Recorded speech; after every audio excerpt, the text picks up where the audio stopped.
Nyhederne fra TV Lillebælt. God aften.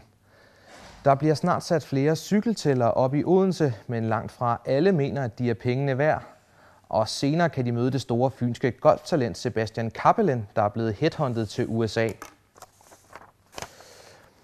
I en international erklæring har Nordfyns Kommune skrevet under på, at de vil beskytte livet for planter og dyr.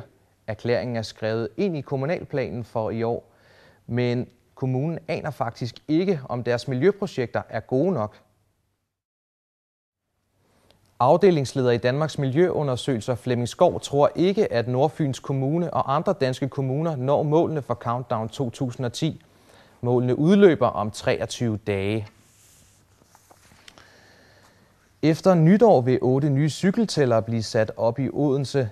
Målet er at få flere til at cykle, men det er ikke alle, der mener, at de er pengene værd. Jyderne strømmer til Fyn for at købe møbler. Det er det nye IKEA, der lokker jyderne over Lillebæltsbroen, men kunderne nøjes ikke med at handle svensk. Megamøbler har øget indtjeningen med et tocifret procentsats, siger direktør René Rotgarn. Han fortæller, at møbelhandlende fra Sønderjylland til Horsens vælger at køre helt til Odense for at handle møbler. Derfor vil megamøbler nu også markedsføre sig i Jylland. Det var aftens nyheder fra TV Lillebælt. God aften.